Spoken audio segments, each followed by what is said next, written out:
नमस्कार। कक्षा 10 हिंदी स्पर्श काव्यखंड के अंतर्गत आज हम कबीर की साखियों का अध्ययन करेंगे। लीजिए, सबसे पहले आपके सामने प्रस्तुत है महात्मा कबीर का ये चित्र। महात्मा कबीर का जीवन परिचय निम्न प्रकार है। इनका जन्म 1398 ईस्वी में काशी में हुआ था। इनका पालन पोषण नीरू नीमा नामक निसंतान मुस्लिम दंपति द्वारा किया गया। इनकी शिक्षा कोई औपचारिक शिक्षा नहीं थी। इन्होंने स्वानुभव के आधार पर ज्ञान प्राप्त किया। इनकी भाषा सदुक्करी या पंचमेल है, जिसमें कई भाषाओं के शब्दों का मिश्रण दिखाई देता है। ये भक्ति काल निर्गुण भक्ति धारा के प्रमुख कवि हैं। इनके गुरु रामानंद जी थे। रचनाएं इनकी बीजक में संग्रहित हैं, जिसके 3 खंड हैं, साखी, सबद और रमैनी। साखी में दोहे हैं, सबद में गेय पद हैं और रमैनी में चौपाइयां हैं। इनकी रचनाओं का प्रमुख उद्देश्य समाज सुधार, सामाजिक बुराइयों, विषमताओं व बाह्य आडंबरों का विरोध करना है। इन्होंने प्रेम, समता, सत्यता, भ्रातृत्व, सहयोग और मधुर वाणी का संदेश दिया। इनकी मृत्यु 1518 ईस्वी मगहर में हुई। कबीर की साखियां प्रत्यक्ष ज्ञान पर आधारित हैं। साखी शब्द वास्तव में साक्षी शब्द का ही तद्भव रूप है। साक्षी शब्द का अर्थ है गवाह। इन्हें सिद्ध करने के लिए किसी अन्य प्रमाण की आवश्यकता नहीं है। कबीर की साखियों में नीति, ज्ञान, लोक व्यवहार, मानवता व ईश्वर प्रेम की बात कही गई है। कबीर की साखी दोहा छंद में है। दोहा छंद की प्रमुख विशेषताएं निम्नलिखित हैं। यह एक मात्रिक छंद है। इसमें 4 चरण होते हैं। इसके पहले तथा तीसरे चरण में 13-13 मात्राएं होती हैं। दूसरे तथा चौथे चरण में 11-11 मात्राएं होती हैं और अंत में जगण होता है। महात्मा कबीर ने अपनी साखियों में जो कुछ बताया हुआ आपके सामने है। कबीर ने अपनी साखियों में बताया है कि हम सबको मीठी वाणी बोलनी चाहिए। परमात्मा सबके हृदय में विद्यमान है। वह सर्वव्यापक है। हमें अहंकार को खत्म कर देना चाहिए। बाहरी दिखावे से कुछ नहीं होता। आज व्यक्ति सच्चे सुख अर्थात ईश्वर की आराधना को भूल चुका है और अपने सांसारिक सुख को ही सच्चा सुख मान बैठा है। ईश्वर से अलग होकर कोई व्यक्ति नहीं रह सकता। कबीर आगे कहते हैं कि निंदा करने वाले को हमें पास रखना चाहिए, क्योंकि वह हमारी कमियों को बताकर स्वभाव को निर्मल कर देता है। शास्त्रीय ज्ञान की अपेक्षा ईश्वर भक्ति या ईश्वर के प्रति प्रेम में डूब जाने वाला व्यक्ति ही सच्चा पंडित या ज्ञानी होता है। अपनी विषय वासना को दूर करके दूसरों को भी उसी मार्ग पर चलाने का प्रयास करना चाहिए। आइए देखते हैं पाठ में प्रयुक्त हुए कुछ कठिन शब्द व उनके अर्थ।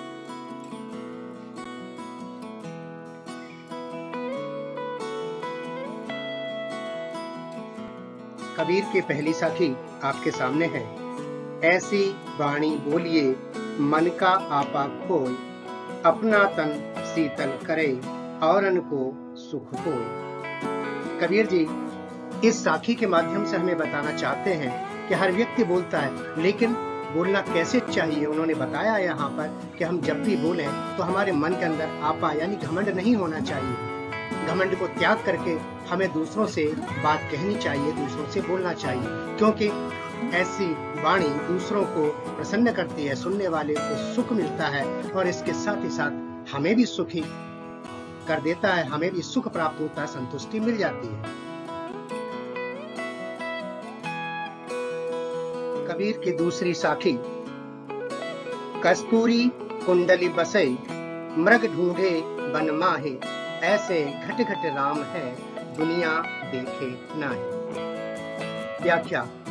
इस साखी के माध्यम से कबीर ने हमें बताने की कोशिश की है कि भगवान ईश्वर सभी के हृदय में विद्यमान है, लेकिन भ्रम और अज्ञानवश हम उसे बाहर खोजते हैं, अपने अंदर नहीं देखते। ठीक उसी प्रकार से जैसे कस्तूरी मृग जो होता है उसकी नाभि में ही कस्तूरी होती है, उसकी सुगंध वह सूंघता है और वो सुगंध कहाँ से आ रही है उसे इसका बोध नहीं होता, ज्ञान नहीं होता और वो अज्ञानवश भ्रमवश पूरे जंगल में भटकता फिरता है। ठीक वैसी ही स्थिति यहाँ मनुष्य की है कि ईश्वर को अंदर न देख करके वो बाहर तीर्थों में, भजन कीर्तन में या अन्य तरह से ढूंढता फिरता है। कबीर की तीसरी साखी। जब मैं था तब हरि नहीं, अब हरि है मैं नाही। सब अंधियारा मिट गया, जब दीपक देखा माहे। इस साखी में मैं अर्थात अहंकार, हरि अर्थात भगवान, अंधियारा अंधकार या अज्ञान का प्रतीक और दीपक ज्ञान का प्रतीक। यहाँ कबीर जी कहने की कोशिश कर रहे हैं कि जब हमारे अंदर मैं अर्थात अहंकार या दर्प का भाव था, तब भगवान की प्राप्ति नहीं हुई, उनका साक्षात्कार नहीं हुआ, उनकी कृपा नहीं मिली। लेकिन अब हमारे अंदर हरि है, हरि का निवास है। अब हमारे अंदर से अभिमान दूर हो गया है। ठीक वैसे ही अभिमान दूर हो गया जैसे दीपक के जलने पर अंधकार मिट जाता है, ठीक उसी तरह से भगवान का स्मरण करने पर हमारे अंदर से अहंकार मिट गया है। उनका साक्षात्कार, उनकी कृपा प्राप्त होने पर अहंकार दूर हो गया है। कबीर की चौथी साखी। सुखिया सब संसार है, खाए और सोवे, दुखिया दास कबीर है, जागे और रोवे। व्याख्या। इस साखी के माध्यम से कबीर हमें ये बताना चाहते हैं कि इस संसार में लोग भोग विलास में व्यस्त हैं, अपने आप को सुखी मान रहे हैं। और सुख किसमें देख रहे हैं? सोने, खाने में, प्रेम से चैन की नींद लेने में। और कबीर ये सब देख करके बड़ा दुखी हो रहा है। वो कहते हैं, कबीर जी कहते हैं यहाँ पर कि इस संसार में जितने भी लोग हैं वो सच्चे ज्ञान को, सच्चे सुख को भूल बैठे हैं और ईश्वर की आराधना करना नहीं चाहते। वास्तविक सुख खाने पीने और सोने में लगे हुए हैं। यहाँ पर सोना अज्ञानता का प्रतीक और जागना ज्ञान का प्रतीक है। कबीर की पांचवी साखी। विरह भुवंगम तन बसे, मंत्र न लागे कोई, नाम वियोगी ना जिवे, जिवे तो गौरा हो। व्याख्या।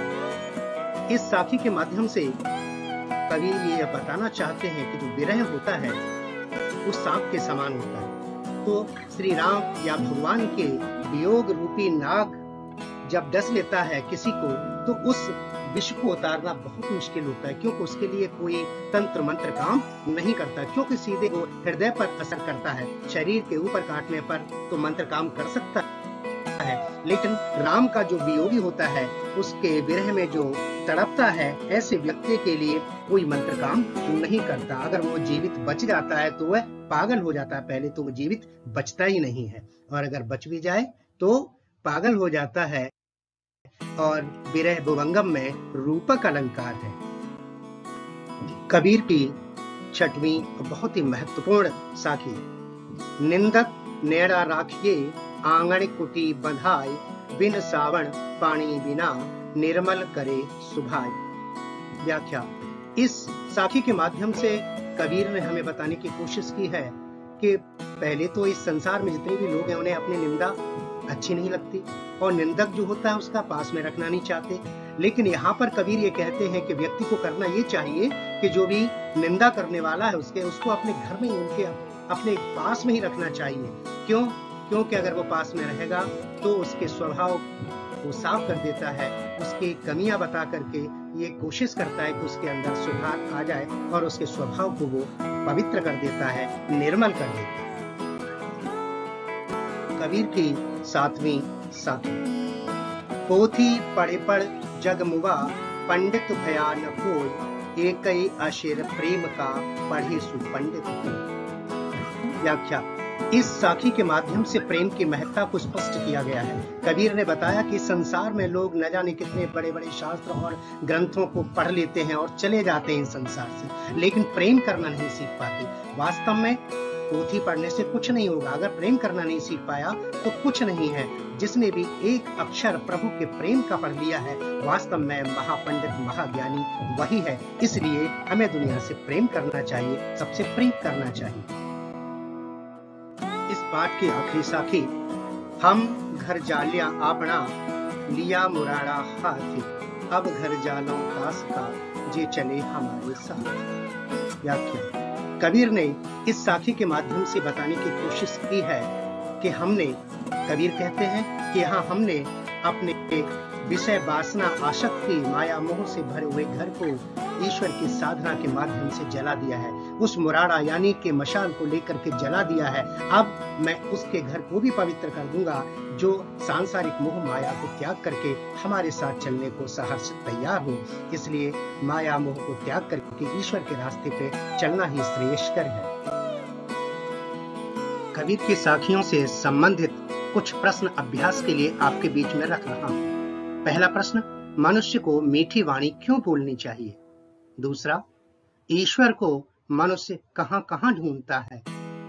तीसरा प्रश्न, तीसरी साखी में दीपक और अंधियारा किन किन के प्रतीक हैं?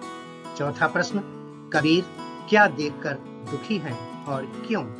पांचवा प्रश्न, विरह भुवंगम में कौन सा अलंकार है? छठवां प्रश्न, निंदक क्या करता है? सातवां, साखी में पंडित किसे कहा गया है? आठवां प्रश्न, मुराड़ा शब्द का क्या अर्थ है? नंबर 9, कबीर की भाषा कैसी है? प्रश्न नंबर 10, साखी शब्द का क्या मतलब है?